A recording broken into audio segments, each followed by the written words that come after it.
Bienvenue dans cette vidéo où je me suis enfin décidé à faire un petit Excel de suivi de ma pondération de portefeuille en bourse. Qu'est-ce que ça veut dire ce charabia? Eh bien, une pondération de portefeuille, c'est une sorte de pourcentage que tu vas attribuer à chacun de tes placements. Par exemple, tu peux avoir du Bitcoin, de l'or, du SP500 pour les États-Unis, tu peux avoir de l'Europe, des pays émergents, des ETF thématiques sur l'eau, l'IA, sur la robotique, sur les ETF armement défense, là dont j'ai déjà parlé.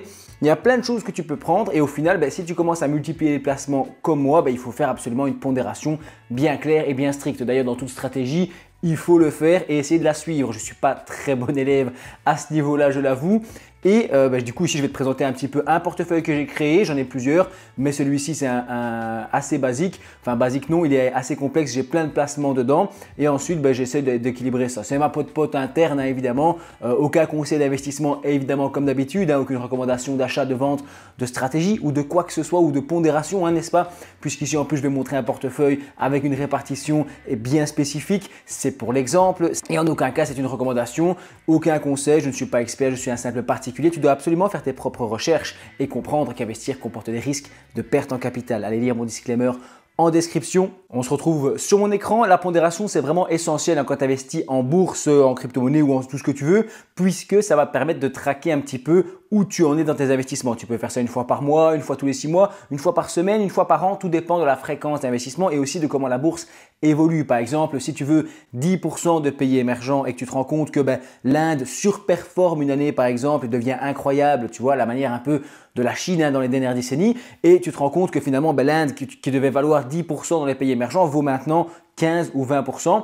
Tu te dis, ok, ouais, il faut peut-être que j'arrête d'investir dessus ou alors que j'investisse un peu plus fort sur autre chose et essayer d'un petit peu repondérer tout ça pour garder la pondération que j'ai envie d'avoir. Si tu peux aussi laisser certains placements prendre plus de place dans ton portefeuille, si tu estimes que c'est la bonne stratégie. Encore une fois, on fait ce qu'on veut. Moi ici, c'est montrer un exemple et surtout montrer un petit peu comment moi je suis ça. C'est un test, j'avais envie de le faire, je me suis motivé tout à l'heure. Je me suis dit, écoute, fais-en une vidéo, montre-le aux gens. Peut-être que certains vont me dire que c'est nul et qu'eux ils font autrement. Moi je prends ça, les idées que vous me donnez.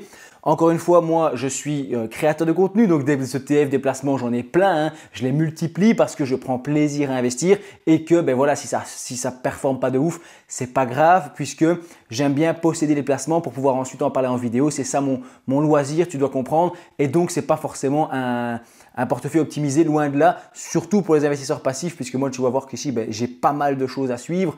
Mais voilà, c'est mon dada. J'ai du SP500, du SSSG World, ça c'est un ETF donc monde. Les ETF évidemment, ce sont des fonds cotés en bourse qui répliquent la valeur d'indices, qui vont rassembler entre guillemets des lots d'actions. Évidemment, tu peux aller voir mes autres vidéos si tu veux t'intéresser à tout ça. Ici, je donne l'idée générale, on ne va pas tout réexpliquer, mais en gros les ETF c'est des paniers d'actions ou d'autres choses, tu vas le comprendre. J'ai du pays émergent, j'ai aussi de l'or ici.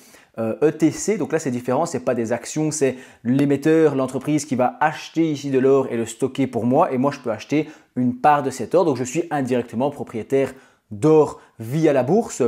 Ici on a ensuite du stock 600, donc ça c'est l'Europe, les 600 plus grosses entreprises européennes. Tu as de nouveau un ETF monde, donc j'en ai deux parce qu'il y en a un qui est moins cher que l'autre en termes de frais et surtout de parts puisque je n'ai pas de fractionnement sur ce courtier là. Donc je me sers ainsi d'un deuxième ETF. Ça n'a pas toujours de sens, ça fait doublon, mais bon. Ensuite, tu as le iShares Nasdaq. Donc ça, c'est les 100 entreprises du Nasdaq qui vont être très axées technologie en général, toujours sur le marché américain. Un nouveau SP500, donc là aussi, j'en ai un deuxième, toujours pour cette histoire de fractionnement. Lui est beaucoup moins cher à la part.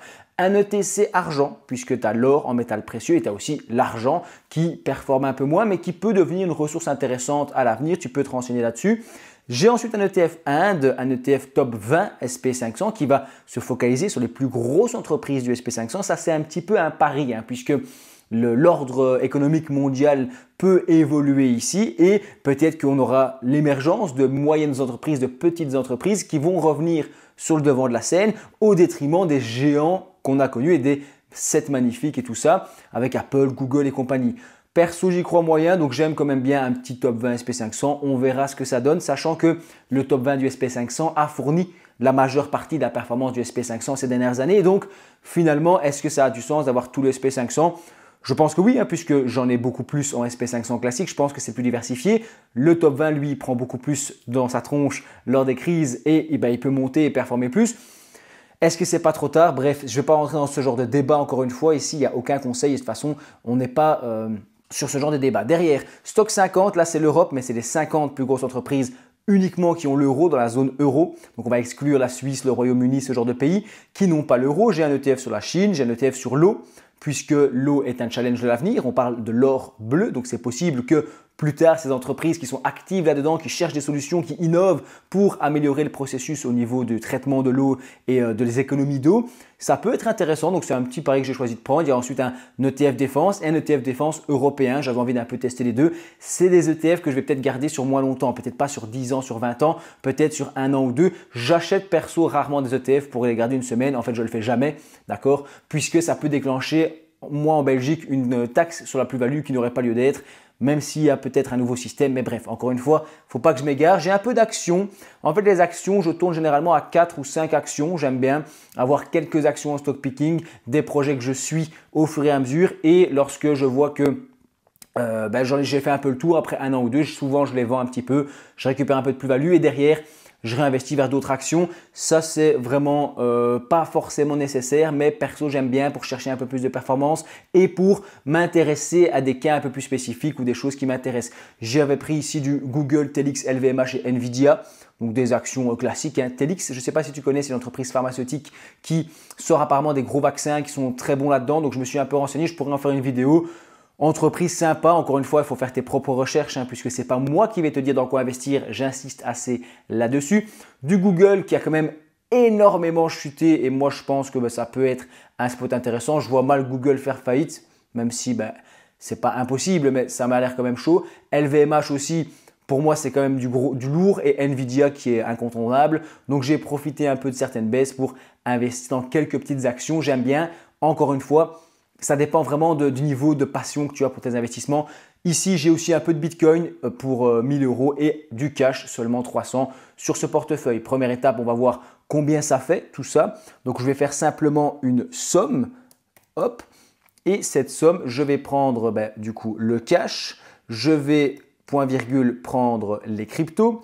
Point virgule, je vais prendre ici tout ça, les actions. Et point virgule, on va prendre tous les ETF.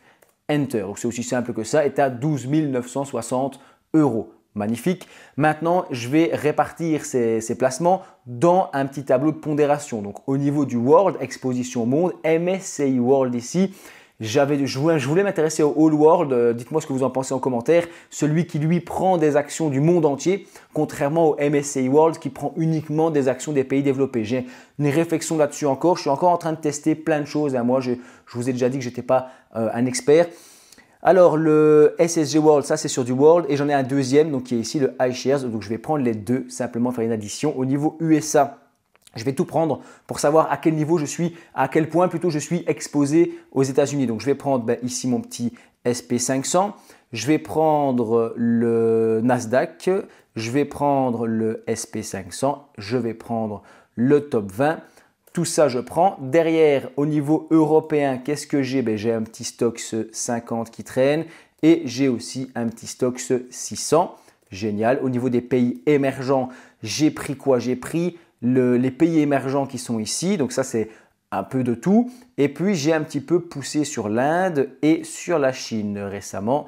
Donc ça, on va prendre en compte. Au niveau thématique, donc là, dans le même sac, je vais mettre la défense, même si... Enfin, moi, j'ai investi quand même assez tôt là-dedans, mais on verra. J'ai pris l'eau. Qu'est-ce qu'il y a ensuite? Chine, Stoxx, Inde, argent, blablabla. Bla bla. Je pense que c'est tout en fait. Ensuite, au niveau des métaux précieux, qu'est-ce que j'ai? J'ai dit que j'avais de l'or et de l'argent. Ils sont là. Ensuite, au niveau crypto-monnaie, j'ai simplement du Bitcoin. C'est basique, je ne suis pas un expert des crypto-monnaies. Je m'intéresse à différentes classes d'actifs au fur et à mesure. Au niveau des actions, je vais prendre tout ce que j'ai en actions. Et enfin, oula, qu'est-ce que j'ai fait? Au niveau des actions, j'ai dit je vais faire une somme, c'est pour ça que ça ne marche pas. Une petite somme de ça. Donc c'est tout simple, tu fais égal somme pour ceux qui n'utilisent pas trop Excel. Et tu peux faire ta somme, c'est aussi simple que ça. Il faut toujours mettre un égal avant, sinon il ne voudra pas calculer. Égal, et là je clique sur le cash. Voilà. Ensuite, je vais faire le total de tout ça. Et si tout va bien, si je n'ai pas fait n'importe quoi, normalement, ça devrait faire la même somme qu'au-dessus. Donc, on fait la somme de ça avec point virgule ceci, hop, et j'obtiens 12 960, donc j'ai bien la même somme des deux côtés, je ne me suis pas trompé et je vais mettre ça en pourcentage. Pour le mettre en pourcentage, c'est simple, je vais faire égal, je vais prendre mon MSCI World ici, donc mes ETF Monde, mon placement, je vais le diviser par le total qui est là, Enter, ça fait 21%. Il faut cliquer ensuite dans la barre du dessus quand tu ne vois pas sur l'onglet pourcent. Ici, j'y suis actif tout seul, mais des fois, tu as écrit 0,xxx machin. Donc, il vaut mieux ensuite cliquer simplement sur le bouton pourcent pour voir combien ça vaut. Après, en tirant avec ce petit icône qui est juste ici, ceux qui connaissent Excel, vous allez dire c'est basique, hein, mais en tirant ma formule, j'obtiens tout. Évidemment, on ne voit rien parce que je suis débile. Tu vois ici, automatiquement, il va prendre celui d'en dessous, donc ça c'est cool, mais par contre, il prend aussi celui d'en dessous ici, donc il n'y a plus rien qui marche. Pourquoi il fait ça? Parce qu'il faut ajouter des dollars. Qu'est-ce que ça veut dire? Quand tu vas mettre des dollars, la règle c'est d'entourer les lettres. Donc moi, je vais entourer ici le O, je vais mettre un dollar ici et un dollar ici, ce qui va faire qu'il va bloquer la cellule rouge. Donc là, il va bloquer le rouge et le bleu, il va le laisser descendre au fur et à mesure et automatiquement prendre le suivant. Tu comprends? Ici derrière, c'est basique, hein, mais voilà, pour ceux qui n'utilisent pas trop, c'est l'occasion de se bouger un peu sur Excel. Ici, je vais faire la même chose, je vais prendre ça divisé par ça et je vais mettre des dollars ici et aussi ici, ok. Et derrière, on tire là-dessus. Voilà, magnifique. Qu'est-ce que ça nous donne tout ça? Là, j'ai déjà fini mon tableau. J'ai au niveau du MSCI World 21% de mes placements, 30% aux USA, c'est quand même beaucoup. Sachant que derrière, dans le World, il y a plus de 70% qui sont aux États-Unis. Tu dois le savoir, dans les MSCI World, il n'est pas si World que ça. Il y a beaucoup d'États-Unis dedans. Donc, ça me monte ma pondération à plus de 35%, on se rapproche tout doucement des 40%. C'est quand même beaucoup. Au niveau européen, j'ai que 7%, donc c'est pas beaucoup. Émergent, j'ai 10%, c'est plus ou moins ce que je vise. 3% de TF thématiques, c'est à peu près ce que je vise aussi. Au niveau des métaux précieux, je suis à 8%. Au niveau des cryptos, à 8%. Les actions, 11% et le cash, 2% seulement. Dans cette situation, je ne suis pas super content puisque ça s'est un petit peu déséquilibré. Donc, je fais bien de faire cet exercice. Je me rends compte que je suis assez fort exposé aux États-Unis, mais surtout sous-exposé, je trouve, à l'Europe. J'aimerais bien monter un peu ça vers les 10%. ETF thématique, je ne vais pas trop bouger. Actions, non. Actions, j'en ai trop. Pour moi, des actions, j'aimerais bien diminuer un peu ça parce que c'est une part qui est plus volatile dans mon portefeuille. Derrière, j'ai du cash à 2%. Donc ça, ce n'est pas beaucoup non plus. Dans une situation ici de marché baissier, j'aimerais bien avoir un peu plus de cash. Évidemment, j'étais déjà investi, donc ça, le cash, il faut le créer, il faut du temps. Ensuite, j'ai des cryptos 8%, ça me va, je n'ai pas trop envie de toucher. Par contre, des métaux précieux, j'aimerais peut-être monter vers les 10%. Donc, tu vois que mon portefeuille, c'est légèrement déséquilibré. Ce n'est pas du tout la fin du monde, mais je vais essayer d'y penser, de me dire, voilà, la prochaine fois, je pousse un peu plus d'un côté ou de l'autre et je vais essayer de rééquilibrer comme je veux. J'insiste encore une fois, évidemment qu'ici je parle de pondération parce que c'est ma pondération, c'est ce que moi j'aime bien viser ici. Ce n'est pas du tout optimisé, ce n'est pas du tout testé sur 10 ans. Tu vois bien que je n'ai pas 50 ans et que je ne peux pas te dire que ça marche sur le long terme. C'est un truc comme ça, c'est ce que j'aime bien faire. Moi j'investis par conviction et par passion, donc je peux faire des trucs qui ne sont pas du tout optimisés. Donc ce n'est pas du tout un truc qu'il faut essayer de copier, mais ça peut te donner un exemple de quelqu'un qui a plein de placements. Comment est-ce qu'on peut évaluer une pondération? Même si je m'y connais un petit peu en bourse, ce n'est pas du tout des conseils d'experts, ce n'est pas du tout à copier, pas du tout. J'insiste pour la 10e fois de la vidéo, donc il y a un moment, il faut faire ses propres recherches, il faut assumer ses choix. J'espère que cette petite vidéo elle t'a intéressé. Tu vois, c'était pour l'exemple. Je me suis dit que j'allais faire ça avec vous. N'hésite pas à t'abonner au passage, c'est important, à partager à tes amis en Belgique et ailleurs en fait finalement. Moi je te dis merci d'avoir regardé ma vidéo jusqu'au bout.